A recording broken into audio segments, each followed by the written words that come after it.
Okay, so we will start, and if anyone else joins us, we will joins us late. We will be posting video, um, and they can review anything they've missed. First, a house. Well, no, wouldn't apply to anyone here right now. I'll skip that housekeeping note.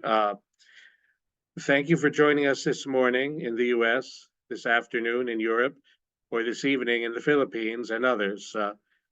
Today's discussion, which is held at the online margins of the 33rd session of the UN Commission on Crime Prevention and Criminal Justice, is our 15th event in a series dealing in whole or in part with the issue of extrajudicial killings in the drug war.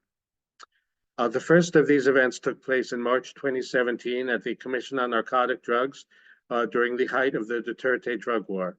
One of our speakers that day, Allison Smith of No Peace Without Justice, was to join us today, but due to a conflict involving important meetings in the Vatican, instead, the Secretary General, No Peace Without Justice, Nico Figatalamanca, is speaking.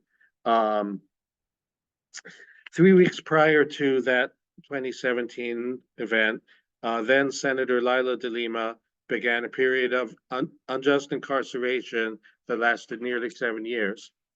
We were deeply honored this past March when Senator de Lima joined us via Zoom, also for a C&D event, which was her first internationally directed speech since being released. We are, and many others are eagerly awaiting her to be free to travel in person. The Philippine drug war is commonly thought of as the national wave of killings that now former President Rodrigo Duterte unleashed on his country after being elected in mid-2016. Killings whose estimates range from over 6,000 by the government to as much as 30,000 or more by NGOs. But the Duterte killings were an expansion of what transpired in Davao City while he was mayor. And for purposes of the investigation now underway at the International Criminal Court, for which we are all eagerly waiting news on what could happen, perhaps soon, the starting date for conduct that could be prosecuted falls in 2012 when the Philippines first joined the ICC, and continues through March 2019 when the country's withdrawal from the Rome Treaty became effective. Also, while these killings are thought of as primarily the work of Rodrigo Duterte, they continued in Davao during a 1.5-year period when his daughter, Sara Duterte, now the vice president, was serving as mayor. They have continued, based on media reports, at a rate of near 1 per day under the administration of President Ferdinand Marcos Jr. And of course, Duterte could not have done what he did without a team.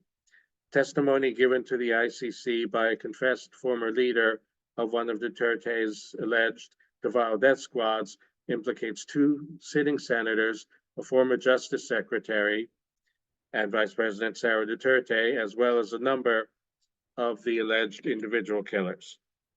With that, I will turn to our board member and today's co-moderator of this event, Italian former Senator Marco Perduca, but first noting that our second speaker, who we'll hear from in a little while today, Dr. Aurora Parang, joins us as speaker for a second time. So welcome back, Doc Al.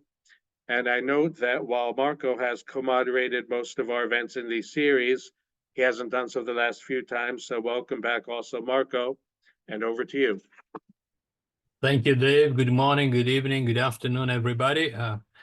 I think the presentation by Dave would be more than enough to open the debate. I will have a few comments maybe later on, but the first one will be that, to the best of my knowledge, this is the only group that has been convening events on the Philippines since 2017. So we are now at the 7th year that wherever there is a debate about international justice or the so-called war on drugs, DRC Net Foundation is there with speakers coming from all over the world. The only other thing that I would like to mention, and also if you visit the website of the ICC, you will see that the so-called war on drugs is mentioned by the website, by the International Criminal Court itself. And they say that the crimes that have been committed when the jurisdiction of the ICC was recognized by the Philippines are the result of that. So on top of everything that we are going to discuss today, I think we will have also to take into consideration the human rights violations or abuses of the so-called war on drugs. And I'm very happy to share with you that the UN Committee on Economic, Social, and Cultural Rights is working on a general comment, which is a document that should be made public for some suggestions from member states and NGOs and CSOs coming this fall. Will try to highlight what are the violations of economic, social, and cultural rights carried out for the sake of the so-called international drug control system. So little by little, I think, also thanks to our activism, certain things are becoming evident. They have always been very evident, but are being taken into consideration formally by the United Nations as such. So as they said, our first speaker today is Dr. Aurora Parong, who is the co-chair of the Philippine Coalition for the International Criminal Court. You have the floor, Aurora, and welcome once again. Thank you, Marco, and thank you, David. Good morning, good afternoon, and good evening to everyone. So we have 3 time zones right now. I'd like to just add to what David and Marcus already said related to the Philippines in the war on drugs. We have a new president, but he's already in 2 years as a new president, President Ferdinand Marcos Jr., and yet the killings continue. He did say that he will wage a non-violent campaign versus drugs. But it looks like it is just in rhetorics rather than in truth and reality. As of now, since the war on drugs started, there has been conviction of only 4 policemen who pulled the trigger, and for killing of 3 young men and for torture. But this compared to the 6,000, which is recognized by the police, that happened. 6,000 were killed during actual official police operations. But of course, human rights organizations, we have an estimate of about 25 to maybe 30,000 killed. So what is the situation then in relation to this truth that only 3? Well, some people would say it's just a drop in the bucket, but I would also say it's in fact a drop in an ocean, because it is tens of thousands being killed, and we would still be looking at some cases maybe which is not only extrajudicial killing, but torture and possible detention in relation to the war on drugs, and which can amount to the crimes against humanity. The Philippines is currently under investigation by the ICC, but it only covers November 2011 to March 16, 2019. This is the reason this is because we joined the ICC in 2011, but the Philippines already withdrew, and it became effective on March 16, 2019. This means that lots of the cases that has happened during the Duterte presidency and even prior to his being president and the killings right now are not even covered by the ICC investigation. But at the ICC also, there had been deterrents, maybe obstacles to having justice there, because there were delays because of the Philippine government, and now it is not cooperating with the ICC. Domestically, we have laws and the courts are in place, but there is impunity. Laws versus murder, torture, arbitrary detention are in place, and these were used to convict the 4 policemen for the 3 who were killed. But we also have a law against crimes against humanity and other crimes against international law. But this is not being used by government right now. The police, as well as the National Bureau of Investigation, which should be investigating crimes, have not really investigated a lot of the thousands that have happened during police operations.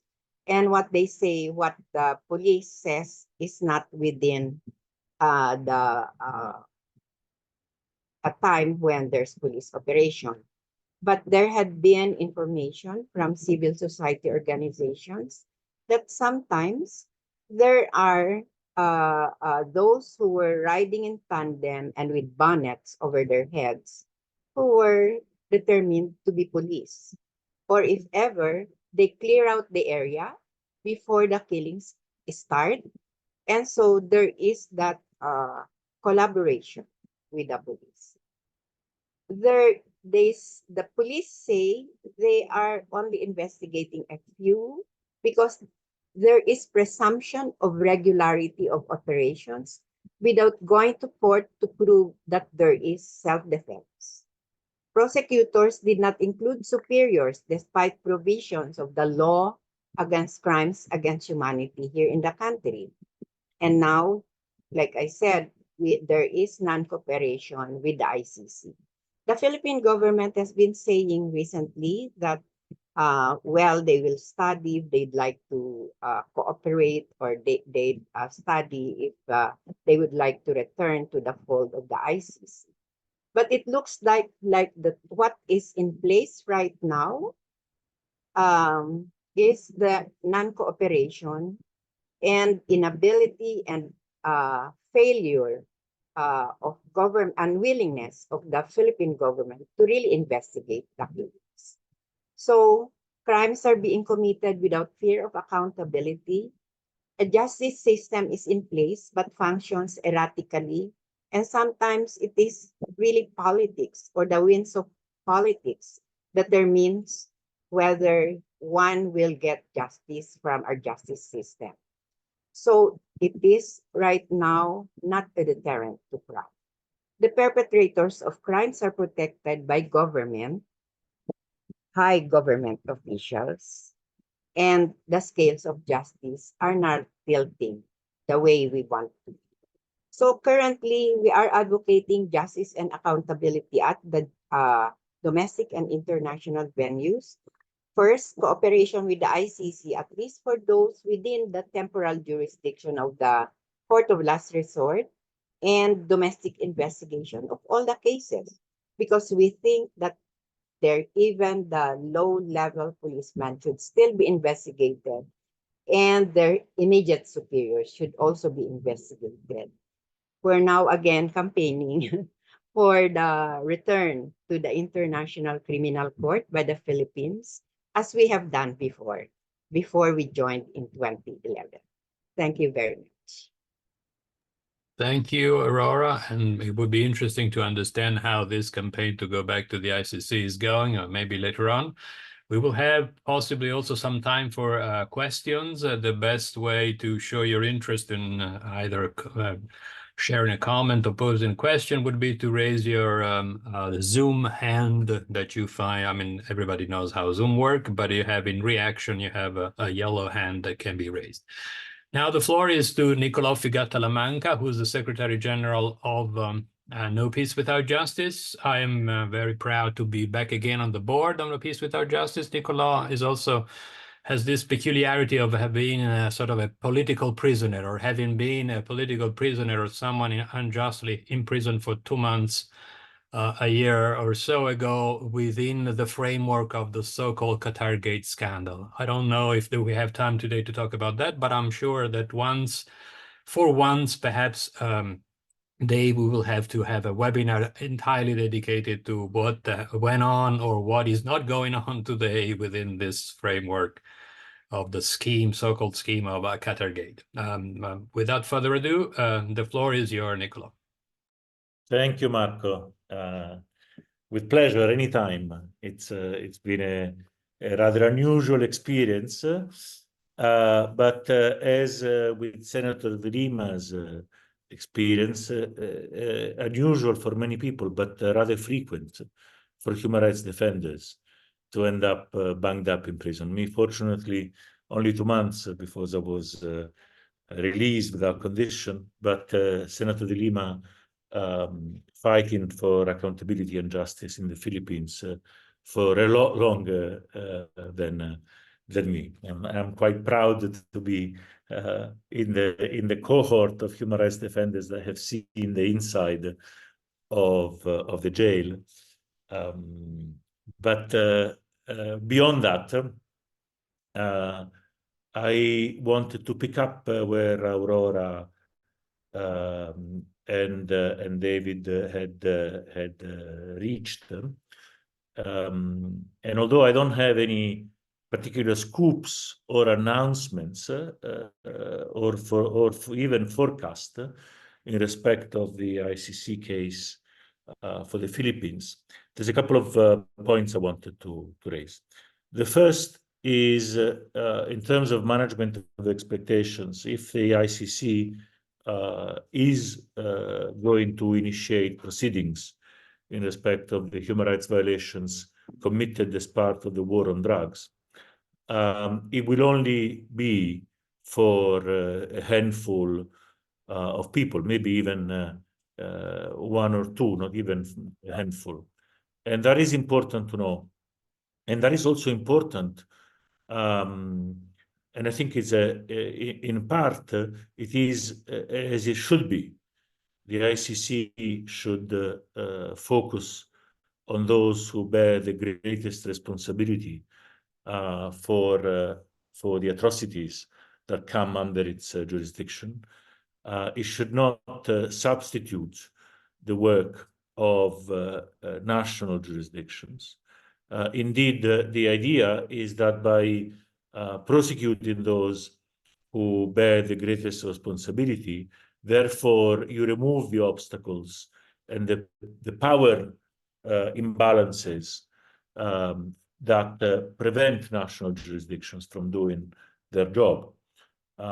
Ideally, one can take that to the extreme and say the ICC works at its best when it never prosecutes anybody, because the very threat of posed by the existence of the ICC should be sufficient for countries to do what they're required to do under international law, which is to investigate and prosecute crimes against humanity, war crimes, and genocide. In reality, when wide-scale violations are committed, those are committed for the purpose of gaining or more often retaining power. And ultimately, it is by the removal of the equation, by prosecuting, by investigating, by telling the truth, and redressing the injustices, that the International Criminal Court can release the deadlock and ideally allow for national proceedings to take place. In reality, this is very difficult. And I think Aurora hit the nail on the head. There will be, even after an ICC arrest warrant and an ICC prosecution, there will be people walking around in the streets and even in corridors of power that have been responsible for the policies of extermination and the crimes against humanity of the extrajudicial killings walking around in the Philippines. Now, this is both a problem in terms of messaging, political messaging of impunity winning somehow. And it is also a problem in terms of assurances of non-reoccurrence, in that there is, even at the level of the direct perpetrators, the people who actually do the shooting, there is a pool of people that remain available, and often for whom this has been their only job. So there's a, but this, we don't, I think it's important to note, we do not, and we cannot, and we should not rely on the International Criminal Court to address that so-called impunity gap. The ICC, if it acts, it's in a way as a catalyst and as an enabler by focusing on those who bearing the greatest responsibility would then be held accountable at an international level, and allowing national jurisdictions to do their job. Now, David mentioned that we still have a Duterte as vice president, albeit the daughter, and there are people at a very high level.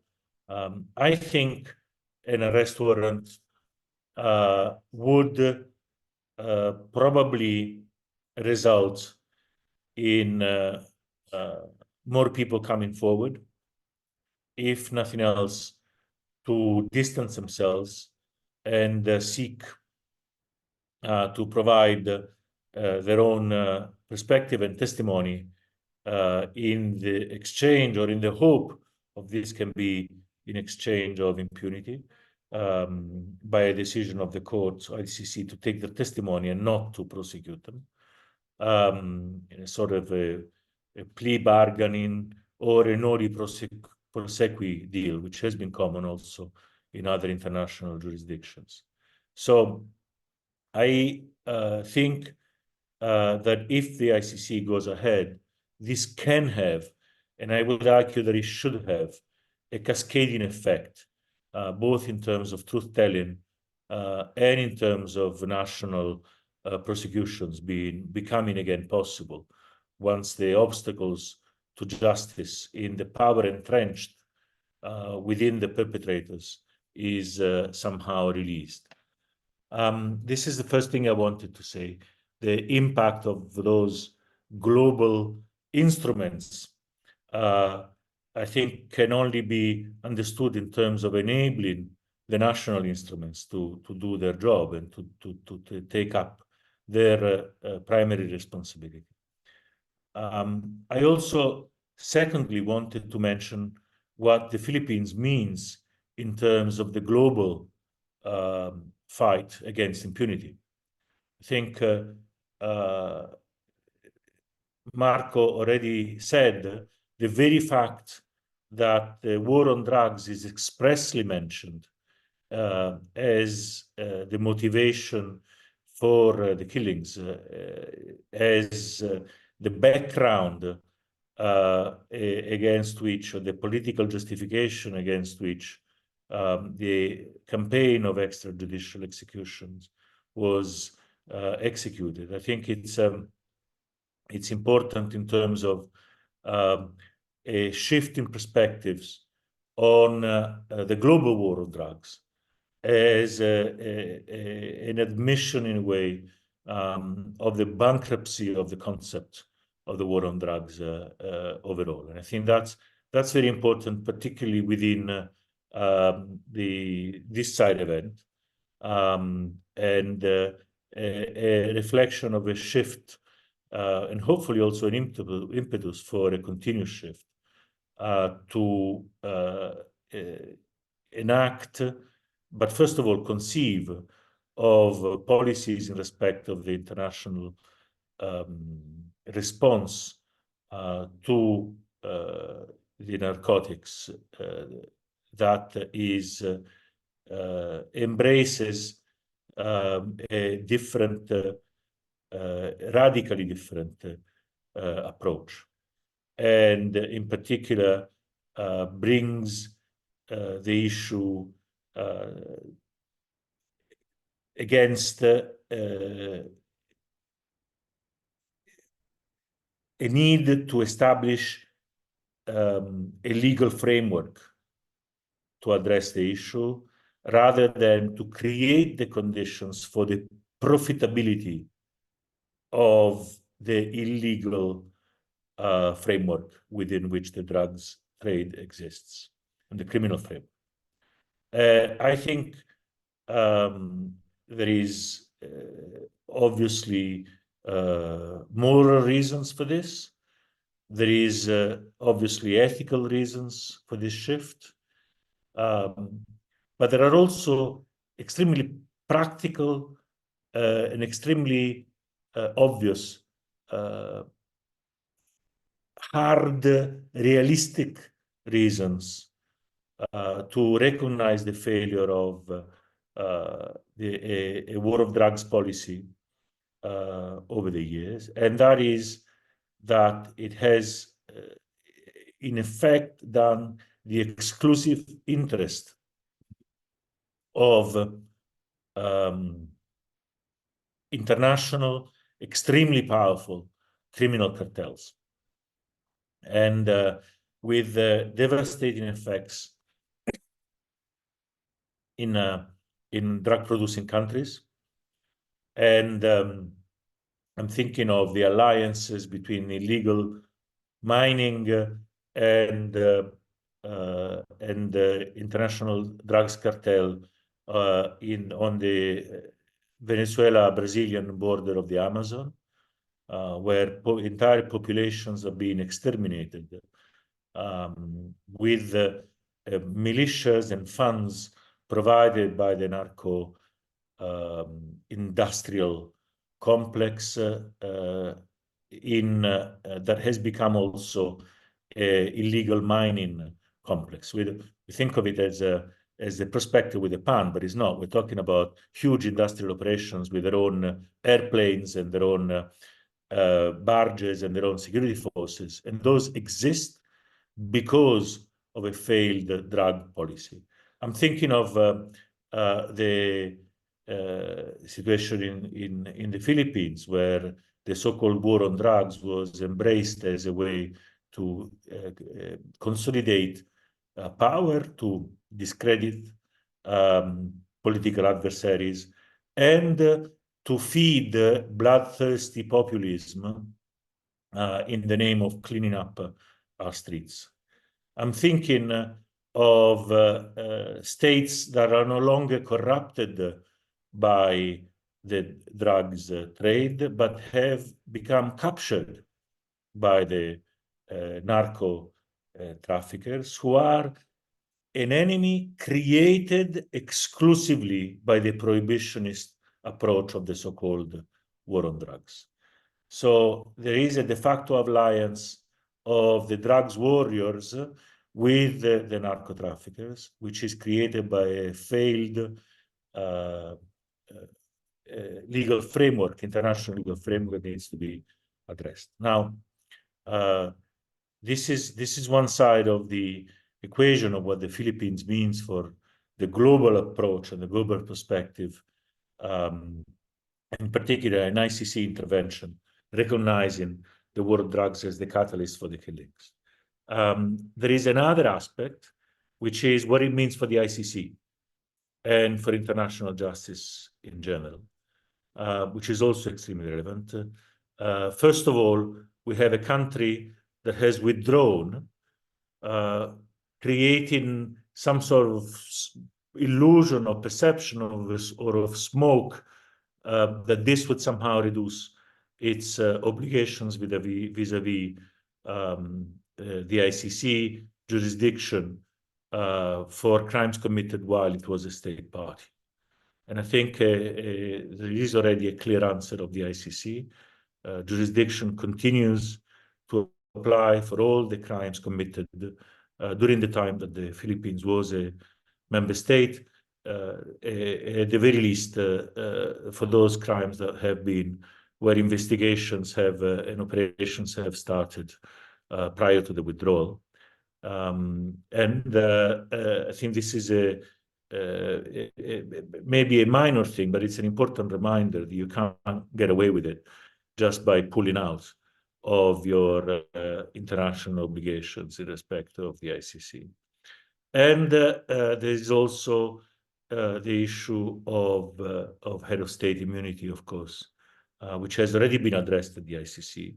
But if there is an arrest warrant against President Duterte, this will be a further reaffirmation that whatever level you are within the power structure of the country, that does not prevent accountability for war crimes, crimes against humanity, for genocide. I'll leave it to that for now, and look forward to hearing from the other speakers.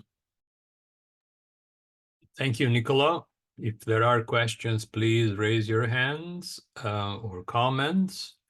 I would have a question for Aurora, because Nicola in the last part of his presentation has addressed what I mentioned, but I would have liked to expand on, which is the possible implication for further referrals of crimes against humanity, as Aurora said, being committed for the sake of international drug control system. I mean, the question would be this. I mean, I understand that non-governmental organizations are pushing for Philippines to go back to the family of those that recognize the jurisdiction of the ICC. But is there any meaningful political debate or any public discourse that includes either from time to time or when violations of international humanitarian law happen around the world, and unfortunately they happen almost every day, that are urging or criticizing the proposal to go back to the ICC in the Philippines? Well, in terms of the Philippines, before there were surveys on among people here, whether they support the ICC coming in to deliver, investigate as well as deliver justice.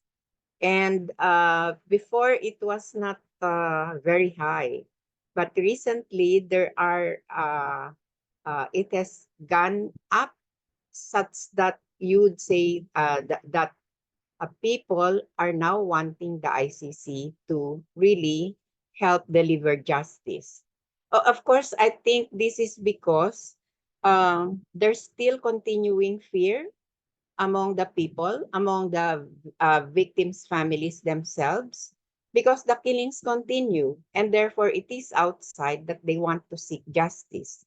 And even witnesses, possible witnesses, are not willing to testify because of the current atmosphere. There is a change in government, but it looks like the alliance between the president and the previous president still at work. And then in terms of there is that rhetoric of not having a violent campaign against drugs, is still, we don't see much movement about that. There is one activity which they're doing right now, and we want to be involved in this, because we have a Dangerous Drugs Act, which, as Nicole said, they say that drugs, you should not live with drugs and things like those. But there is an attempt to look at the current Dangerous Drugs Act, and we're hoping that if there will be a UN, or at least the UN Commission on Criminal Justice and or the one in charge of dangerous drugs would be getting in to influence the discourse, as well as possibly international organizations like the organization of Nicolo and others who might be here right now, who can help such that no harm reduction is one of the aspects that can be included, and that even marijuana has now changed the uh, Has been rescheduled in yeah, 20. the reclassification of marijuana, but that's not known here in the Philippines. So those things, that's why even in the campaign for justice, we have to really look at the health perspective in terms of how to deal with drugs if they are already addicted to it. But like Nicolo said, it's the drug cartel that's really not being looked into here. There were only very few who were accused to be drug lords that were killed during the war on drugs. So there's even this thinking that maybe it's really a war on drugs between drug lords rather than really wanting to get the people out of the use of drugs. So there are many rhetorics, there are many issues that we have to really look into, especially since ordinary people, even families of some of the victims, really look as drug use as a big problem, and that you know it because it causes socioeconomic issues, social issues in the family, and so even that has to be discussed. The discourse has to be broadened so that there will be opening into how does one deal with drugs. It's not by war, but that you use a public health perspective, and then you get the drug lords out. Maybe, I mean, the cartel there, that has to be dealt with. But international organizations should also influence, we think, government officials so that they can have a different thinking from their current thinking right now. Thank you. I don't know if Dave, you want to jump in when we talk about drugs, but to continue this,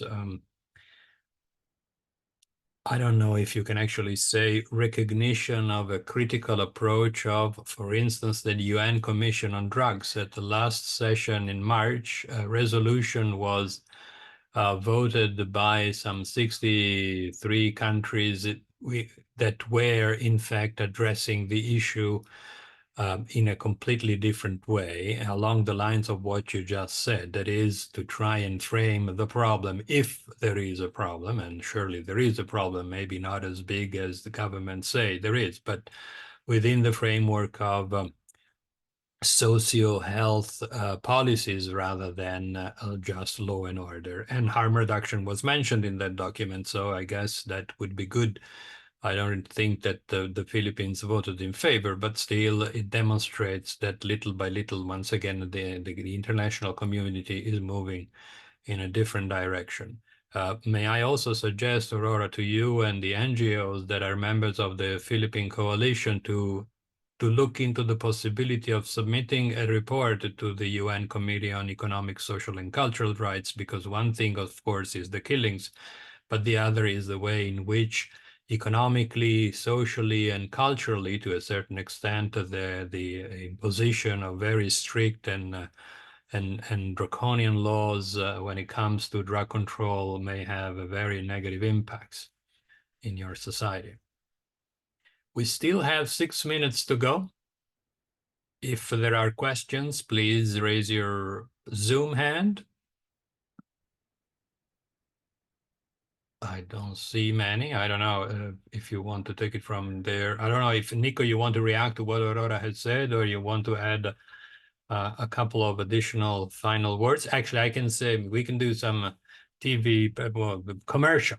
Tomorrow in Rome, No Peace Without Justice will celebrate its 30th anniversary in a one-day international conference with a UN representative, former UN representative, people that have been working inside and outside the International Criminal Court, that have been partners all over the world of No Peace Without Justice. After that, there will be the General Assembly of the organization. This is something that I think not only is coming after the worst 18 months of our organization, but it's also trying to mark, I wouldn't say the hope, but the conviction that international rule of law remains the best way to address all the violations of human rights, of international humanitarian law that we have at our disposal. The mere fact of saying it doesn't work, it's not going to happen, it will never happen, it's not a proactive reaction. We were all thinking that nothing would have happened on the situation in the Philippines until the day in which we decided to do something to make it happen. And what was organized 7 years ago in March at the CND in Vienna, I think could mark the beginning of this process that led us today to this event, and hopefully in the next few weeks and months to one, if not two, arrest warrants against the most responsible of the violations of human rights. Nicola has pasted the registration in the chat for those that would like to follow from a distance. It's going to be a very beautiful place. Actually, that room next door to where the ICC statute was signed in July 1998 here in our nation capital. Dave, I think I would give it back to you so that we can conclude today's discussion. Thank you very much to all. I thought I saw a hand up, but then it went back down. Paul Bloom, if you did have a question or comment, still feel free to join us. If not, I'll share some thoughts.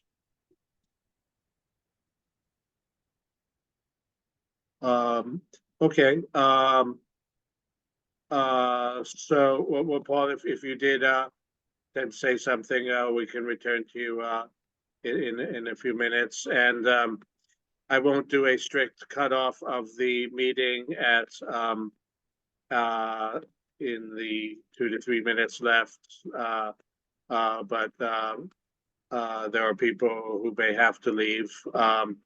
I'll add to one of Nico's thoughts on the relationship to drug policy and you know, accountability and the extremes of human rights violations are legitimately their own topic, and we don't want to blur the lines. But if we are also analyzing drug policy and the impact of the war on drugs, then it's certainly the case that in the prohibitionist paradigm, we regularly see eruptions of very serious human rights problems. The Duterte extrajudicial killings are the largest example of that to date, but not the only one. We have mass incarceration in the United States, not solely from drug policy, but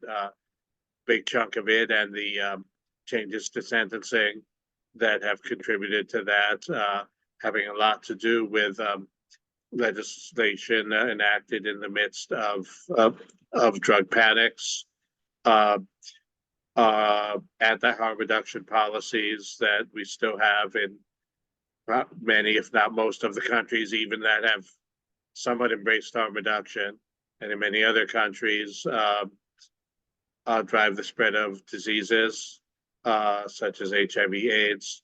So it may be that substantial human rights violations related to drug policy are an inherent aspect of the prohibition system, not taking the stage in all places at all times, but recurring. Again, that's a separate question of whether there should be accountability for extrajudicial killings in the drug war in the Philippines or elsewhere. Does anyone else want to jump in with a question or comment?